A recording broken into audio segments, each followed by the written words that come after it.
ladies and gentlemen, we're going to hear the lessons from 3 years of splatting with 3D Gaussians and what it's taught our next speaker from Opus Lab. Ladies and gentlemen, let's welcome Lukasz Mirocha. Thanks. Lukasz. Okay, testing, testing. Okay, you can hear me. Thanks for sticking. It's getting late, but thanks for staying with us. So 3 years of splatting with 3D Gaussians. It's going to be two kinds of stories combined into one. So let's start. So I've spent the last 10 years actually hacking, tinkering, pushing the game engines to the limits. So Unity, Unreal. This is my comfort zone, and this is very, very important in relation to the rest of the presentation. I'm also a consultant and an educator across Asia and Europe, because we, Opus Lab, a company that's pushing the limits of real-time 3D, is actually based in Hong Kong. So my 3D Gaussian story. So it's been 3 years since some of the projects were my solo projects, some of the other projects were under the Opus Lab umbrella. So we've spent 2+ years really hacking, testing, checking all the 3DGS pipelines we could find. And as a result, we designed 4 university classes, more than a dozen industry workshops worldwide. Also, as for the community is super important for this event, but it's also super important for us. So together with Michael Rublov, we've been organized sessions at SIGGRAPHs, both SIGGRAPH Asia and the main SIGGRAPH. I've been also an advisor for Arc 3D, and I've also contributed to Gaussian Splatting Handbook 2026 by Gabriele. If I was to translate all the previous slides that were mostly text into videos and visuals, this would be this in a nutshell. So we've been testing, we've been hacking, we've been comparing for the last 2 years. It all looks nice, you can find it online, so let's not waste time on this. Because this presentation is not a tool review, far from it actually. So it's about the lesson I learned the hard way. And actually, I'm giving it for free to you, because it might save you 2 years and potentially some money as well. So let's roll. And the clicker is not cooperating. Now it's collaborating again. OK, so Liminal Constellations. Please raise your hand. Who has heard about this project? You are cheating, but it's OK. So this is a 3DGS project that almost nobody has seen, or almost nobody has heard about. And this is exactly kind of a problem, indeed, yeah, because you make something and then it's really hard to show. So let's start with this one. So what was the aim of the project? So we really wanted to combine real-world SLAM /RGB capture with procedural real-time cinematography within a game engine, and of course design some interactive immersive spaces as a byproduct of that. So in essence, what does it mean? So we were interested in testing 3DGS within Unity and within Unreal. Of course, 3DGS is there. Of course, some LED volumes, so LED volumes, and some XR devices as well. And one of the aims was to propose a new, refreshed framework for culture heritage preservation using those new tools. And primarily, this project has focused on a historical mansion built in 1930s in Hong Kong, which is in a state of semi-decay, so it was also a preservation aspect, because this weather is not gracious over there to good old concrete. So project goals again. What was on our checklist? So 3DGS, Unity, Unreal compatibility. Tested, checked. We checked all the please do take photos. It's all obsolete. Be my guest. It's all obsolete because it moves so fast. Of course, we also wanted to test 3DGS capturing methods. So from your simple iPhones through DSLRs, SLAM scanners later got on board, then some drones as well. So we just threw everything at it. Poor mansion. But the mansion has been preserved. And as a bonus, the project demo has been presented at a high caliber event at SIGGRAPH in Vancouver last year. So practically success, yeah? We can all have a beer and just get on with our lives. But there's one problem. Where is the audience for that? And this is exactly a little bit problematic. So let me zoom in on that.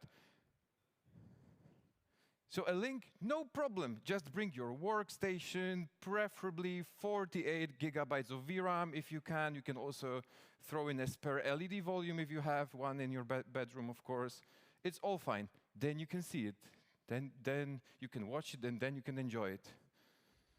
So what are the lessons that I got from doing Liminal Constellations around 2024, 2025? So if you want a high craft, familiar tools, and low reach, that's the way to do it. Keep on rocking, yeah? It's gonna be awesome. But also on the more serious note, so academic slow timelines and funding and research reviews, it doesn't go well. All those factors, they don't go well with very rapid evolution of tools. And also, this is crucial, I think. Bending a new tool and just trying to put it inside a container you know, so familiar game engines and all those LED volumes, all the cool toys you usually have, might be a nice way, a first approachable way of doing things, but it might not be the best one, actually. And on top of that, if you can't just share a link to your experience and you rely on complicated setups, any kind of public presentation gets complicated. So for example, the Hong Kong premiere is still pending. Last month, premiere in Dubai, well, you know how this ended, yeah? Okay, so it's 2023, now it's 2026. So the big question is, that the tools, they moved on. But the question is, did we?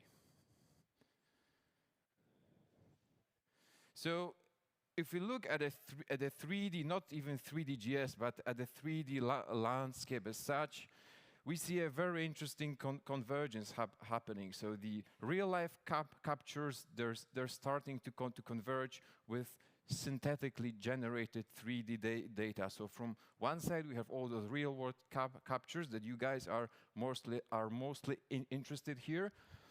SLAM, scanners, photogrammetry, all this good stuff, and accurate. But on the other hand, you have all those synthetic AI-generated visuals. So you have world models, you have tools like Marble by World Lab. So you have a new ecosystem of tools that actually don't need any kind of real-world capture, just a prompt, either a text or a simple image. So what if we can combine this? And this is actually, so it's not only XGrid that had a premiere in the morning, it's also us. That's the world premiere of Threads of Color. So you're the first people who are actually hearing this. And thanks to this, we have a 500% raise in awareness on the content we are making in comparison to the previous project. So great success. So it's going to be two kinds of spatial memory, but packed is one experience, actually.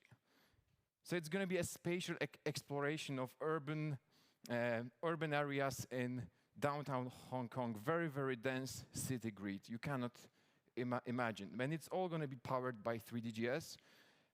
On the surface, it will be based on a photorealistic SLAM capture of Soho and Central West, two districts in Hong Kong. And on the underground level, it's going to be about AI-synthesized dungeon network built between the streets. And this level will be purely AI generated. On the game mechanics, it's going to be more about like walking simulator meets treasure hunt. And street murals will be portals between those two spaces, those two levels. Yes, it will run in a browser. No LED volume needed anymore. No powerful workstation anymore. And yes, you will be able to play it as well. So if we look at Liminal Constellations, very nice solo, more of an academic project here. Very interesting interesting tech or maybe even art demo. But when we look at threads of colors, actually, it's going to be more of an audience-oriented and ecosystem-enriching project. And it will be built in public. So no more secrets, no more waiting for peer reviews. You will be able to witness it because we will be building it in public. And what connects those two projects is actually that both are exploratory, both are about technology or toolchain validation. It's about mapping the horizon of what is possible actually these days. And threads of color, two kinds of spatial memory, one experience.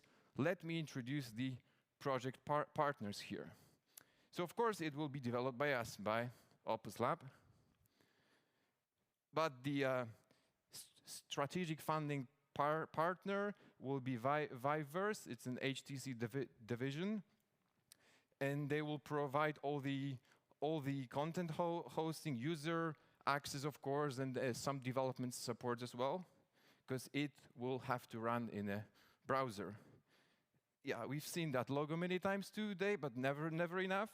So as for the surface level, for the real life data capture, we actually have leveraged XGrid's portfolio of devices, both the PortalCam and L2 Pro. It will be all processed locally on state-of-the-art Dell workstations powered by, for example, 96 gigabytes of VRAM in an NVIDIA RTX Pro. And I cannot announce it today, unfortunately, but there will be another partner for AI synthesis and for some development stack support as well. Of course, for initial location scouting, we would leverage traditional 3DGS tools, like mentioned, LightField Studio, Play, Canvas, of course, and Spark. And if everything goes well, that's the plan, you will be able to play it before Christmas. This year. That's quite important to stress this. So where are we right now with this? Where should I stand here?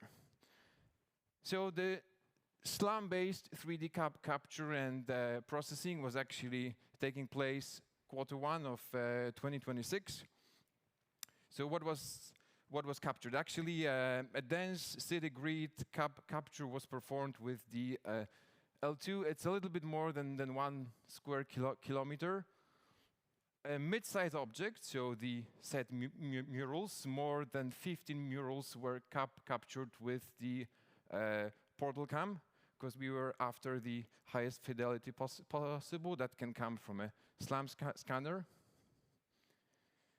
Some data processing and cleanup, so of course SuperSplat and the tools that the 3DGS community knows well.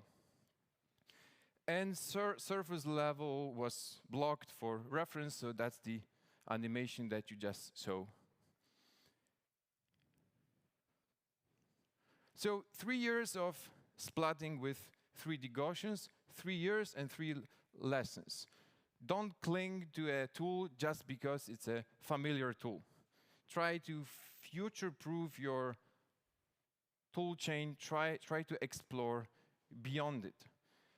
And the cost of learning a new pipeline is lower than the cost of building something nobody can actually reach. Of course, it all depends on the project, on the audience you have in mind, but this is a lesson that I really learned the hard way. And of course, find the room where the right people and partners are, and I think we are all in this very room, because I met many of you actually last year here at 3Dice. This is my second time. And of course, follow us. We'll be sharing everything. So the things and the pipelines and the discoveries that lead to success and our failures as well. And the best way to actually stay in touch with us is just to follow me on LinkedIn. And that's the slide you should take a photo of. And that's it. Thank you very much for your attention. Lukasz, thank you so much. Thank you. Thank you for sharing your lessons. We've got a couple of questions. Let's put them up over here. So, do you see similarity in Liminal Constellations project with Cyberpunk 2077 Braindance?